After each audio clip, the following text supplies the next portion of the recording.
इस वीडियो में हम लोग चर्चा करेंगे एनआई एक्ट 1881।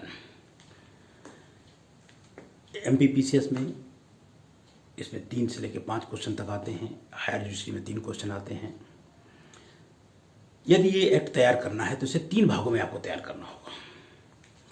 पहला भाग सेक्शन 1 से लेकर 25 तक, ये आप पूरे सेक्शन के सेक्शन याद कर लीजिए, इसमें से कोई भी सेक्शन पूछा जा सकता है। फिर 26 से लेकर 137 तक में मुश्किल से आपको 20 या 22 सेक्शन पढ़ने हैं बस। और 138 से लेकर 148 तक पूरा पढ़ना है, एक एक, उसमें कुछ भी छोड़ना नहीं है आपको। और खासकर जो सबसे अहम हिस्सा है वो है 138 से लेकर 148 तक। तो पूरे एनआई एक्ट के बारे में हम लोग इसमें चर्चा करेंगे। एनआई एक्ट 9 दिसंबर 1881 को इसमें हस्ताक्षर हुए और 1 मार्च 1882 को लागू हो गया। ये पूरे भारत में लागू है। सेक्शन 1 में क्या दे दिया गया, संक्षिप्त नाम के बारे में दिया गया, नेगोशिएबल इंस्ट्रूमेंट एक्ट 1881। 2 निश्चित है, 3 बैंकर। बैंकर के अंतर्गत कोई भी कार्य करने वाला कोई भी व्यक्ति आता है बैंकर के रूप में, या कोई डाकघर जो बचत बैंक के रूप में कार्य करता है वो भी आता है। सेक्शन 4 में क्या कहा गया, प्रॉमिसरी नोट्स। 5 में बिल ऑफ एक्सचेंज। 6 में चेक। ये सेक्शन ही पूछे जाएंगे, ध्यान रखिएगा। 7 में ड्रॉयर ड्रॉवी, मतलब चेक हम लिख रहे हैं तो चेक के लेखी वाल, जिसको दे रहे हैं ऊपर वाल। यदि विनिमय पत्र में किसी और का जिक्र हो गया है तो जिक्री वाल, जो पाता है पाने वाला हो गया। ड्रॉयर और ड्रॉवी ये 7 में है। 8 में है होल्डर। 9 में holder in due course. Holder in due course का मतलब है जिसको हमें चेक देनी थी और उसका हक अच्छा नहीं रहा है। पेमेंट इन ड्यू कोर्स ये 10 में हो गया। 11 में अंतर्देशीय लिखित इंस्ट्रूमेंट हो गया। 12 में फॉरेन इंस्ट्रूमेंट हो गया। 13 सेक्शन बहुत आया है एनआई एक्ट, नेगोशिएबल इंस्ट्रूमेंट के बारे में दिया है। 14 में परक्राम में नेगोशिएबल। 15 में पृष्ठांकन और 16 में निरंक। ये मतलब जब आप ब्लैंक चेक देते हैं ना, साइन कर देते हैं तो ये निरंक होता है, मतलब ब्लैंक होता है। लिख दिया जाता है तो पूरा नाम आ जाता है। जिसके नाम से चेक दिया जाता है वो चेक उसको भुना सकता है। 17 में संदिग्ध हो गया चेक। और 18 बहुत इंपॉर्टेंट है। 18 में ये दिया है कि यदि चेक में रकम अंकों में और शब्दों में दोनों में वर्णित है तो कौन सी रकम मानी जाएगी। 18 ध्यान रखिए, तो शब्दों वाली मानी जाएगी। पेबल ऑन डिमांड हो गया 19 में। 20 में इंचोटेड करके है। 22 इंपॉर्टेंट है, मैच्योरिटी। जिस दिन चेक दी जाएगी उसके तीसरे दिन मैच्योरिटी होगी। ये 22 बहुत इंपॉर्टेंट है। 23 में महीने भर के लिए है कि कैलकुलेशन डेट है। जैसे मान लीजिए हमने 29 जनवरी को चेक दी 1 महीने के लिए, तो वो 28 फरवरी को ही, उसके 28 फरवरी के तीसरे दिन पेबल हो जाएगी। 24 में ये दिया गया है कि जिस दिन हमने चेक दी है उस दिन को अपॉर्जित कर दिया जाएगा, वो दिन छोड़ दिया जाएगा। और 25 में है कि जिस दिन चेक को लगने का अंतिम दिन है उस दिन हॉलीडे है, लोक अवकाश दिन है, लोक अवकाश है, तो उसके अगले दिन उसे माना जाएगा। ये परिसीमन अधिनियम में सेक्शन 4 में भी वर्णित है और सीआरपीसी में 471 में भी 471 में वर्णित है।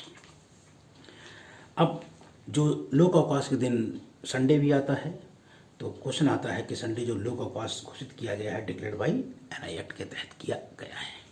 ये 1 से 25 तक सेक्शन आपको एक एक करके याद कर लेने हैं।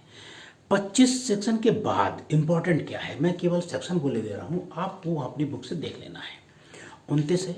29 में क्या है, चेक व्यक्तिगत लायबिलिटी होती है। जिस आदमी ने चेक दिया और चेक देने के बाद मर गया तो वहीं उसका जो चेक पाया है उसका हक खत्म हो जाएगा। 45A में क्या दिया गया है, 45A में ये दिया गया है कि हमने आपको चेक दिया और आपसे चेक खो गया तो आप दूसरा चेक हमसे ले सकते हैं। 52 में क्या है, दायित्व रहित लिखा है, मतलब कोई दायित्व उपगत नहीं होता है। फिर इंपॉर्टेंट 80 है। 80 बहुत बार आया है। जब चेक में ब्याज की रकम निर्दिष्ट नहीं है कहीं पे कुछ भी, तो कितने परसेंट ब्याज होगा? 18%। ये MP स्पेशलिस्ट क्वेश्चन है, कई बार आया है। ये 84 आ जाता है। 84 में क्या है, उदाहरण के तौर पे लीजिए आप इसको। हमने एक व्यक्ति को चेक दी और उसने चेक बैंक में लगा दी और बैंक करप्ट हो गई। हमारा पैसा तो बैंक में था ना, तो हमारी जिम्मेदारी पूरी हुई, उस आदमी को चेक मिला हो या ना मिला हो। ये कहती है 84। फिर चेक के बारे में 91, 92, 93 देख लीजिएगा आप इसको। फिर 101, 100, 99, 100, 101, 104 देख लीजिएगा। फिर थोड़ा सा आप आ जाएंगे 117 और 18 अवधारणाएँ हैं, और 121, 22, 23 देख लीजिएगा कि चेक क्रॉस लगा होगा तो क्या अर्थ होगा कि केवल अकाउंट पेमेंट होगा, उसके बारे में। फिर आते हैं हम लोग 138 से लेकर 148। ध्यान कर लीजिए, ये बहुत इम्पॉर्टेंट है और NI एक्ट में मान लीजिए इसी पर पूरा काम होता है। 138 क्या कहती है?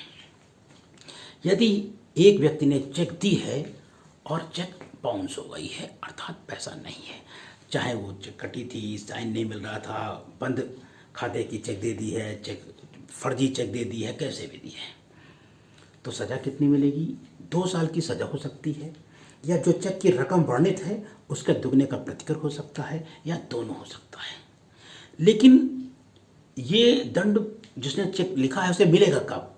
3 अपेक्षाएं पूरी होनी चाहिए। नंबर 1, जिस दिन चेक दी गई है 138A, 3 महीने के अंदर उसे लगा दिया गया है। 3 महीने से ऊपर हो गया तो फिर चेक के लेखीवाल को कुछ नहीं होगा। हमने आपको चेक दी, आप उस चेक को जो डेट लिखी हुई है 3 महीने के अंदर लगा दें। पहले 6 महीने हुआ करता था, 2011 से उसे 3 महीने कर दिया गया है। 138B में क्या कहा गया? चेक अनादर होके, मतलब चेक बाउंस होके हमारे पास आ गई। भाई हमने चेक लगाई थी, किसी आदमी ने हमको चेक दी, चेक बाउंस होके मेरे पास आई। अब हमें क्या करना है? हम जिस दिन चेक बाउंस होके आई है उसके 30 दिन के अंदर, यहाँ डेट याद रखिएगा, 30 दिन के अंदर चेक के लेखीवाल को, जिसने चेक जारी की थी, उसे एक नोटिस भेजेंगे और पैसे की मांग करेंगे। 138B। 138C क्या कहती है? हमने जैसे ही चेक बाउंस होके आई, कॉज ऑफ एक्शन शुरू, बाद लाने का अधिकार शुरू हो गया। लेकिन कॉज ऑफ एक्शन कब होगा? मतलब कह सकते हो कि बाद कारण उत्पन्न कब होगा? चेक बाउंस हुई, 1 महीने के अंदर हमने चेक के लेखीवाल को एक नोटिस भेजी, नोटिस चेक के लेखीवाल को मिल गई, उसके 15 दिन के अंदर जब चेक के लेखीवाल ने पैसा नहीं दिया तो कॉज ऑफ एक्शन शुरू हो गया, अर्थात हम वाद ला सकते हैं। कितने दिनों के अंदर वाद लाएंगे?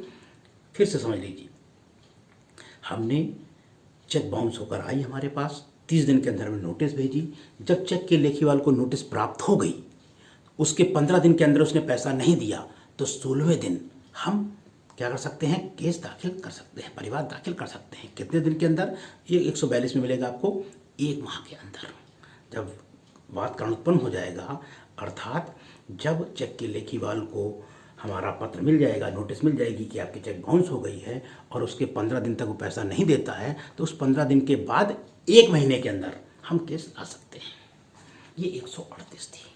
139 में न्यायालय उपधारणा करेगा, मतलब यदि हमने चेक दी है तो न्यायालय क्या मानेगा? जिस व्यक्ति ने चेक जारी की है उसने अपनी लायबिलिटी के कारण ये जारी की है, उसने पहले पैसा ले रखा था तभी जारी दिया होगा, अन्यथा नहीं देगा। ये विधि की उपधारणा है, न्यायालय मानेगा। हाँ, खंडनीय है, खंडन करिए आप। 140 में क्या है? 140 में ये दिया गया है कि जो चेक का लेखीवाल कहता है कि हमें नहीं पता था कि साहब कि इसमें तो केसेस भी हो सकता है, ये इसका तर्क माना नहीं जाएगा। 141 में कंपनी वाले के अपराध हैं। यदि 138 के तहत यदि अपराध करने वाला कोई कंपनी है, तो ऐसा व्यक्ति जो अपराध करते समय कंपनी के कारोबार को चलाता था या पूरा देख रेख कर रहा था, तो जो दायित्व अपने ऊपर ले रहा था, मतलब जिस समय अपराध हुआ है कंपनी की तरफ से, तो कंपनी के कारोबार को पूरी तरह देख रहा था, चला रहा था, तो ऐसा व्यक्ति और कंपनी दोनों दायी होंगे। फिर एक परंतु क्या कह दिया गया, परंतु ये कह दिया गया कोई व्यक्ति तब तक दायी नहीं होगा यदि साबित कर देता है कि मैंने अपनी तरफ से पूरी सुरक्षा बरती थी, लेकिन ये इस तरह से काम गलत तरीके से हुआ है। यहीं पर एक और परंतु जोड़ दिया गया, मतलब 141(1) में ही, यदि राज्य सरकार चेक जारी करे और चेक बाउंस हो जाए तो राज्य सरकार पर केस नहीं होगा। राज्य सरकार हो या केंद्र सरकार ने चेक जारी की, मान लीजिए, और चेक में खाता में पैसा नहीं था, चेक बाउंस हो गई, तो क्या कोई व्यक्ति सरकार के ऊपर केस ला सकता है क्या? तो नहीं ला सकता है। 141(2) में क्या कहा गया है? 141(2) में ये कह दिया गया कि भाई यदि पता चल जाता है कि कंपनी के मालिक हैं, निबंधक हैं, निदेशक हैं, सचिव हैं, उनकी मानव अनुकूलता के कारण अपराध हुआ है तो वो दोषी होंगे, अन्यथा तो होते नहीं हैं। ये हो गया। 42 में क्या दिया गया है?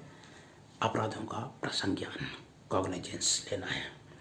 142 ये कहती है कि 138 के तहत कोई अपराध होगा, 142(a), 1 का ए मान लीजिए, कि यदि 138 के तहत चेक बाउंस हुई, अपराध हुआ है तो परिवाद लिखित तौर पर ही दाखिल किया जाएगा। 148(1) के बी में क्या कह दिया गया? जब 138(c) के तहत, अर्थात जब चेक के लेखीवाल को नोटिस मिल गई थी, 15 दिन हो गए थे, फिर भी उसने पैसा नहीं दिया, उसके 1 माह के अंदर वाद लाना है। यदि 1 माह के बाद का समय बीत भी जाता है तो न्यायालय को लगता है कि प्रतीत होता है कि गलती भूलवश हुई है तो आगे समय बढ़ा सकता है। और 138 के तहत जो भी वाद है ना, जेएम फर्स्ट से नीचे कोई भी न्यायाधीश नहीं देखेगा। मतलब एक क्वेश्चन भी आता है, 141 का सी कौन देखेगा? कम से कम कौन न्यायालय देखेगा? जेएम फर्स्ट देखेगा। 142 का 2 क्या कहता है? चेक जहां बाउंस हुई है, यदि हमने खाता लगाया, कानपुर में मैं रहता हूँ, सिविल लाइन लगाया, तो उसका क्षेत्राधिकार क्या होगा? सिविल लाइन होगा। 142(a) ये बहुत इंपॉर्टेंट है। उसमें कोई ध्यान नहीं देता है या ध्यान देने की कोशिश करता है या पढ़ता नहीं है, समझने की कोशिश नहीं करता है। इसको एक उदाहरण के माध्यम से समझिए। 2015 के बाद ये स्थिति स्पष्ट कर दी गई। एक आदमी ने मुझे चेक दी, 4 चेकें दे दी 1-1 लाख की, तो ले लो, और पैसा दे नहीं रहा। तो हमने क्या किया? पहली चेक है कानपुर में लगाई, और कानपुर में लगाने के बाद उसके खिलाफ केस दाखिल कर दिया, चेक बाउंस हो गई थी, दाखिल कर दिया। एक दिल्ली में लगाई, एक शिमला में लगाई, और एक भोपाल में लगा दी। क्यों? जिसने चेक लिखा उसको परेशान करेंगे हम। कानपुर में एक लगा दी पहली वाली, दूसरी वाली दिल्ली में, तीसरी वाली शिमला में, चौथी वाली भोपाल में। 1-1 लाख की चेक थी। अब मजा आ गई, 4 जगह परेशान हो आप, और हम चाहते हैं परेशान हो, पैसा दो तभी। तो यहाँ न्यायालय कहता क्या है कि जहाँ हमने पहली चेक लगाई थी, यदि चेक का लेखीवाल कहता है वहाँ जाके, कहाँ? दिल्ली में, शिमला के, साहब बताइए हमको परेशान करने के लिए चेक लगा दी, हालांकि 8 जगह परेशान कर रहे हैं, तब क्या होगा कि जहाँ हमने पहली चेक लगाई थी, मान लीजिए कानपुर में लगाई थी, तो दिल्ली वाली, शिमला वाली और भोपाल वाली सारी चेक कहाँ जाएंगी? कानपुर में आ जाएंगी, और विचारण वहीं चलेगा। भले ही कानपुर के न्यायालय को दिल्ली का और शिमला का और भोपाल का क्या नहीं था? क्षेत्राधिकार नहीं था। तो एक ही जगह मुकदमा चलेगा। कहाँ मुकदमा चलेगा? जहाँ पहला परिवाद दाखिल हुआ था, बाकी सारी और अन्य परिवाद जो पश्चातवर्ती हैं वो सब पहले वाले की जगह ट्रांसफर कर दिए जाएंगे। इस चीज़ को ध्यान रखिएगा। 143 में क्या है भाई? संचित विचारण है। आपको पता है CRPC 262 से लेकर 265 तक का संचित विचारण होगा। 1 साल तक की सजा, 5,000 रुपये तक का जुर्माना। इससे अधिक की मामला है तो फिर से गवाह गुजरेगी, फिर देखा जाएगा। ये 143 का मामला है, मतलब संचित प्रक्रिया से अपनाया जाएगा, और संचित प्रक्रिया में डे बाय डे सुनवाई होगी। और 143(3) ध्यान रखिए, बहुत आता है। पूरा मामला कितने समय में निपटाया जाएगा? तो 6 माह में निपटाया जाएगा। ये बहुत क्वेश्चन आया है प्री में। 143(a) ये बहुत इंपॉर्टेंट है। CRPC की किसी बात के होते हुए भी जो चेक का लेखीवाल है और चेक का अनादर हो गया है, अब चाहे वो समन मामला हो और चाहे वो संक्षिप्त मामला हो, जिस व्यक्ति ने चेक लिखा था उसके खिलाफ अभियोग लाया जाता है और वो अपने को मानने से इनकार करता है, या फिर वो कोई अन्य मामले में आरोपित होता है।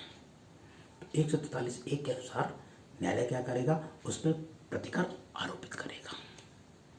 143 ए का 1, 143 ए का 2 क्या है? प्रतिकर कितना होगा? प्रतिकर चेक की रकम का 20% तक हो सकेगा। ठीक है भाई, हो सकेगा। कितने परसेंट? 20% तक, मतलब 5% भी ले सकता है, कह सकता है न्यायालय, 10% भी कह सकता है, मतलब 20% तक हो सकेगा। ठीक। 141 ए का 3 क्या कहता है? अब जब आदेश दिया गया है 20% देने का, तो जो चेक का लेखीवाल है और जिसने परिवाद दाखिल किया उसे कितने दिन के अंदर? 60 दिन के अंदर पैसा दे देगा। या चेक का लेखीवाल ग्रांट दर्ज करता है कि ये सर दिक्कत है, तो 1 महीने का समय और देगा। तो कुल मिलाकर जब न्यायालय प्रतिकर देने का आदेश करेगा तो चेक का लेखीवाल 60 दिन के अंदर, अतिरिक्त समय देने के साथ 30 दिन के अंदर उसे 20% 10% प्रतिकर उसे दे देगा। 143 ए का 4 क्या कहता है? चेक का लेखीवाल क्या होता है? दोष सिद्ध, मतलब निर्दोष साबित होता है, तो परिवादी जिसने वाद दाखिल किया था वो ब्याज सहित पैसा दे दे। 147 ए का 5 क्या कहता है? जो प्रतिकर होगा कैसे वसूला जाएगा? CRPC 421 लेवी की तरह वसूला जाएगा। और 147 ए का 6 क्या कहता है? कि 138 जैसे कोई प्रतिकर दिलाया गया है या फिर CRPC 357 के तहत कोई प्रतिकर मामला आया है, तो जो अतिरिक्त प्रतिकर दिलाया है वो माइनस कर दिया जाएगा। ये 143 6 है। 144 समन कैसे दिया जाएगा? डाक से भेजा जाएगा। 145 में क्या है? शपथ पत्र। जो वादी दाखिल करेगा वाद और वो अपने बयान शपथ पत्र पर दे देगा और न्यायालय जांच और विचारणा और अन्य कार्रवाइयों में उसे साक्ष्य के तौर पर प्रयोग कर लेगा। लेकिन अभियोजन पक्ष हो या प्रतिवादी पक्ष कोई विरोध करता है तो न्यायालय साक्ष्य के तथ्यों को जांचने के लिए किसी भी पक्षकार को बुला सकता है। ये 145 था। 145 से इंपॉर्टेंट समझ लीजिए कि जो शपथ पत्र दिया जाता है ना, वही शपथ पत्र जांच और विचारण में क्या है? सब प्रयोग हो जाएगा साक्ष्य के रूप में।